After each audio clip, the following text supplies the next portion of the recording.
Hello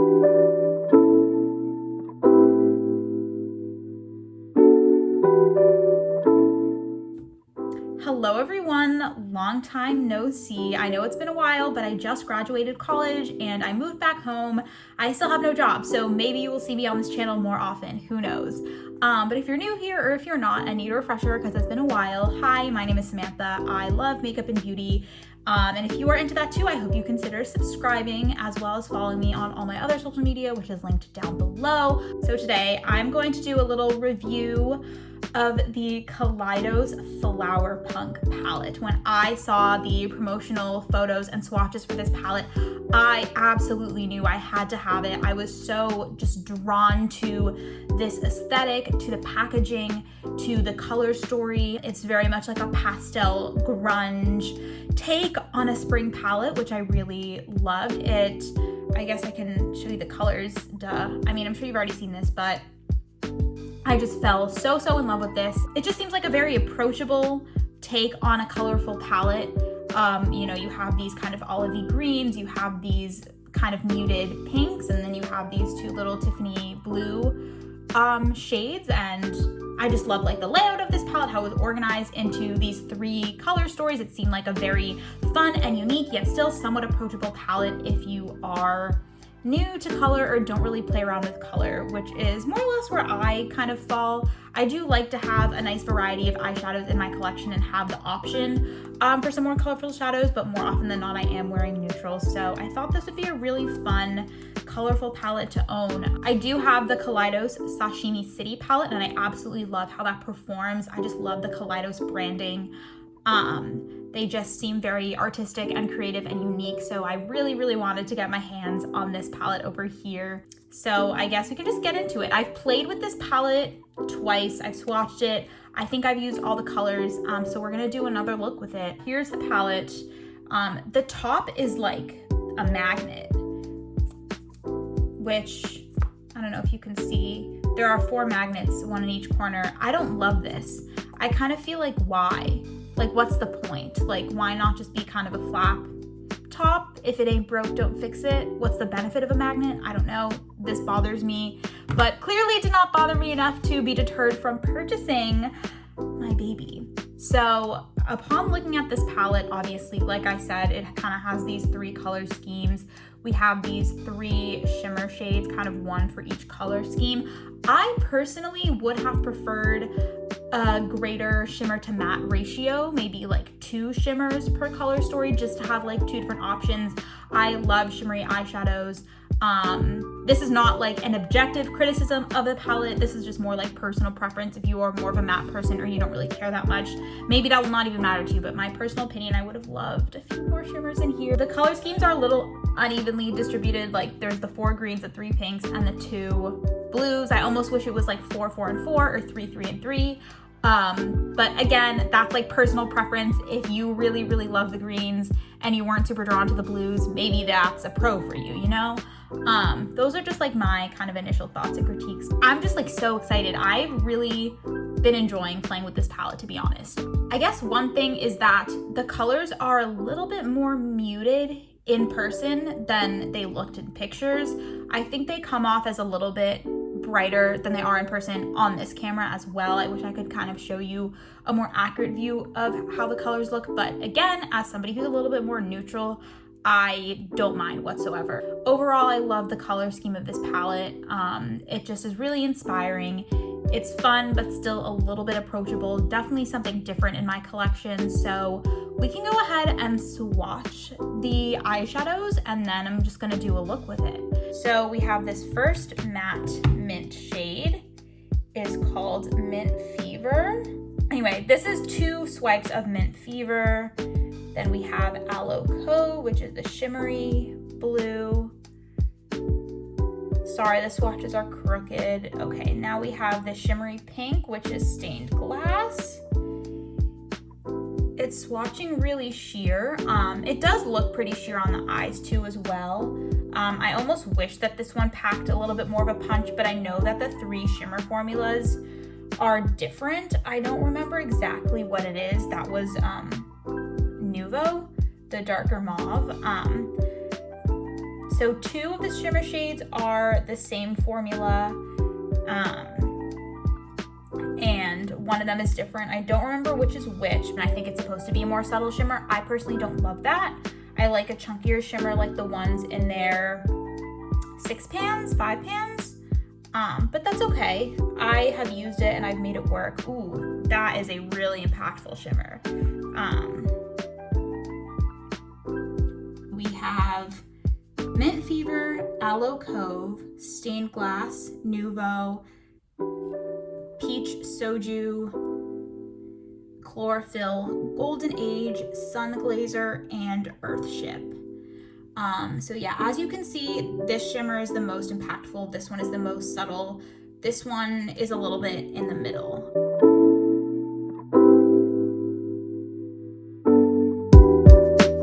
So those are the swatches. I feel like they swatch well, but not anything super special, but that's fine. I feel like how shadows swatch are different than how they perform on the eye. So I will say the mattes in here are really soft, really powdery. I personally don't mind a really powdery matte with a lot of kickback as long as the pigmentation on the lid is smooth, not patchy, can be built up nicely, or starts off opaque. That I don't really care if shadows have any kickback, or how they feel to the touch, as long as the end result on the eye is a really nice blended look. So what I was thinking of doing with this palette today was I want to do kind of like a halo eye, spotlight eye with the greens and then with this pop of blue on the lid. The most recent look I did with this was inspired by Unglammed on Instagram. I believe she was inspired by Butte Bean in her caption, but she did a halo eye with the greens with a pop of pink on the lid. And that look was stunning. It looks beautiful on her. I tried to replicate it. I was proud of how it looked on me. The greens blended into each other and with each other so nicely. I'm not sure if it's the formula or if it's just like the depth and the tone of the colors, but they were just so easy to blend out. I feel like halo eyes and spotlight eyes don't look the best on me and can look really weird and dark and muddy just because my eyes are kind of small. They're set pretty far back. So that type of eyeshadow shape is not always the most flattering on me and not the easiest to achieve. But I was able to get a really beautiful look with these colors in this palette. So we're gonna try and do that again, but with some blue on the eyelid instead. And if you wanna see the look that I did, it's on my Instagram. I will link that below. Going to prime with my Milani eye primer as always.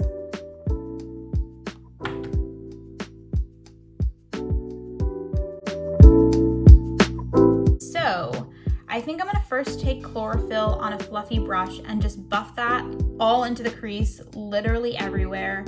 On the eyelid as well, honestly. But starting off just in the crease. And I want it to come pretty far up to basically the brow bone. I need to, when I do like a spotlight eye, like I said, because of the shape of my eyes, I need to take the eyeshadow higher than I normally would think to. Okay, so yeah, as a really light, pastel color, the pigmentation on this is very even and pretty easy to like build up, I would say. I mean, right now it's still definitely more of like a wash of color, but like I said, the pigmentation is even. It's not super hard to blend out and build up like I know pastels sometimes can be. I love a grungy green. I feel like these tones are really flattering on blue eyes. And like, look at how bright that looks. It doesn't look muddy or anything. Taking more of a like shader brush, I'm just gonna pack that same shade chlorophyll all over the lid. Yeah, that applied really evenly to the eyelid, no patchiness. I don't really feel like I need to go over that. I'm gonna put the blue shimmer over what I just did on the lid, so perhaps if chlorophyll is going to be my only lid shade, maybe I would build it up once more, but it honestly applied really evenly and, pretty pigmented as well. So yeah, I like how this palette performs a lot. Now I'm just gonna take this darker green earth chip, and using a smaller pencil brush, I'm just going to kind of place that into the inner and outer corners of both eyes.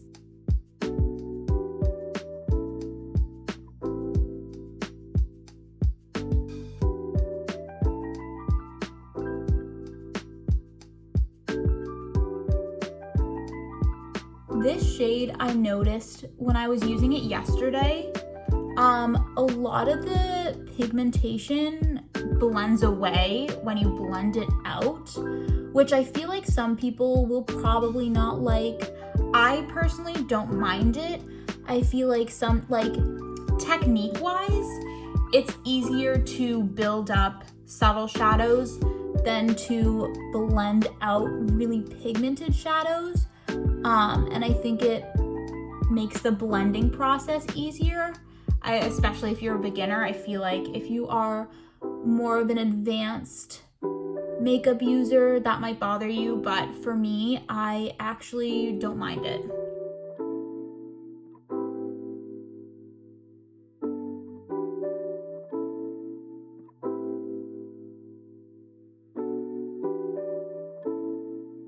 Alright, so yeah, I'm just kind of dotting this deeper shade in kind of like the inner third of the eye, and then I'm going to also place it in the crease and a little higher up above where my natural crease is, just because, like I said, when I look straight on, I want that color to not get lost in the folds of my eye.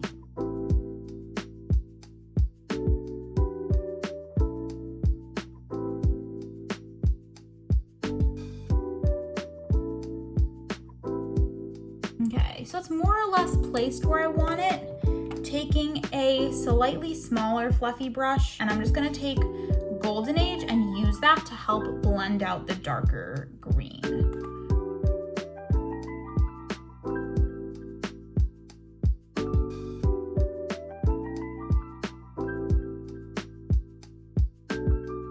Okay. Oh, I don't know if you can see, but it blended away the eyeshadow like right in the middle of where I placed it, but like not throughout the whole thing.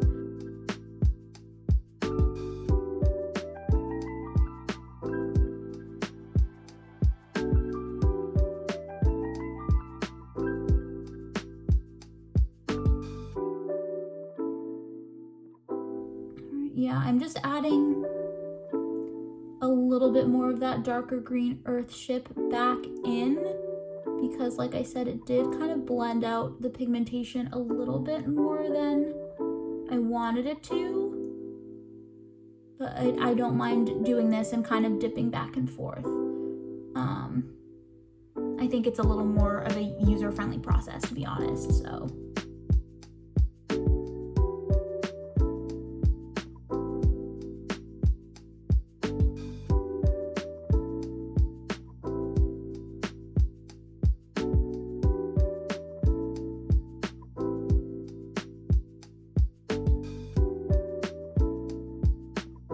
You know how like people, like it's a thing that people open their mouths when they apply mascara? Apparently I open my mouth when I blend eyeshadow. I feel like I'm making the stupidest faces right now. I'm so sorry. I'm not trying to really connect the two kind of darker sections of the eyeshadow, but I'm just trying to go over kind of everything really lightly, just to kind of make the blend a little bit smoother and the colors just look a little bit less harsh. I think I need to add a little bit more depth back to my left eye.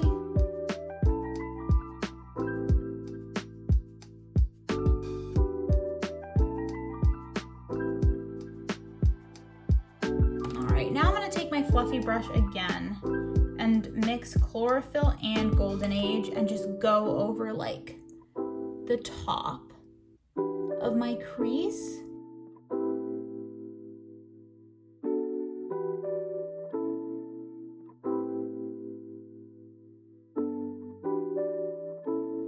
right, so now that this is mostly blended out, I'm just gonna take this shade Aloe Cove and just put it in the center of my eyelid and see how that looks. Oh, that's fun.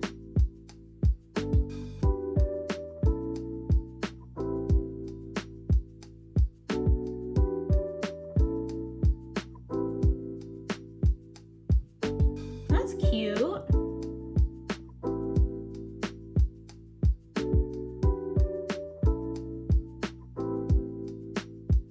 The sparkles are kind of going everywhere, which I don't love. I wish the shimmer stuck to itself a little bit better. But that's okay. We can make it work. Let me see if applying it with a finger. Oh, wow. Yep. This one you have to apply with a finger. Now let's go on the other eye. Just applying the shimmer to the mobile lid, as they say.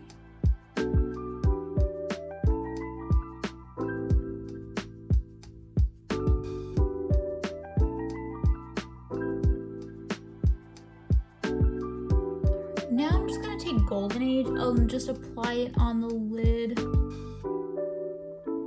a little bit to try and make the transition between the shimmer and the outer corners a little smoother,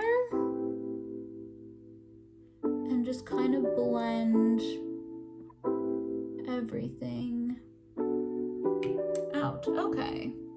I almost like how it looked like with the pink a little better when I did this look with the pink, because the pink is so sheer when you use it as a spotlight eye, it almost blends itself into the rest of the look. Like this looks a little too color blocked almost, but the pink kind of blends in a little nicer, a little more naturally. It does more of the work for you, to be honest.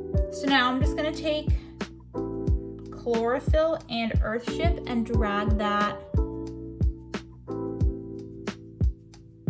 on the lower lash line. And yeah, looking at my eyes, with as much kickback in the pan as this palette had, there's really not a lot of fallout on my eyes, which is great. I'm going to finish with eyeliner and mascara, and then I guess I'll come back. All right, so I just did brows, liner, and mascara. I'm not gonna do a full face, but this is the finished look. I'm pretty happy with it. Not my best work, but I like how it makes my blue eyes really pop. Overall, I think my same thoughts on this palette still stand. This wasn't the first time I used it, but overall, I really like how this performs. I love the color scheme. I love how blendable the mattes are. And I just think this is a really fun palette. So I had a lot of fun creating this look and playing around with this palette. This palette retails for, I believe, $36 or $38. I had to pay like $10 for shipping, so it ended up being like 40 something, almost $50. But I think the price of the palette itself and the number of shades is pretty reasonable. You know, you have a few more options than their 6-pan palettes if you want a few more shades, but it's also more concise and more affordable than their larger palettes like the Angelica Nyqvist collab and the Escape Pod palette. I hope that they make palettes that are priced and sized similarly to this one going forward. I really like this palette. I've had a lot of fun with it. I think I will continue to have fun with it. If you are interested in this palette, I definitely would recommend. If you are somewhat new to color, I think these shades would be approachable to you, and you get 3 different colorful color stories with kind of pretty clear color groups, so you know how to use them and what goes together. So I think this is a really fun palette for beginners and more seasoned eyeshadow connoisseurs alike. Yeah, that is my review and tutorial, not really a tutorial, of the Kaleidos Flower Punk palette. If you enjoyed this video, please give it a like, give it a comment. Have you bought this palette? Are you enjoying it? Please let me know. If you have any ideas for some fun looks to do with this palette and different color pairings, also please let me know. I would really love to play around with different looks. I feel like I said, it's pretty clear which colors go together, but I also, like I did today, I really enjoyed playing across the different color stories in the palette. So if you have any ideas or any fun looks that you've done with this palette, please let me know. I would love to be inspired. I think that is all for today. Thank you so much for watching, and I will see you in the next one. Bye!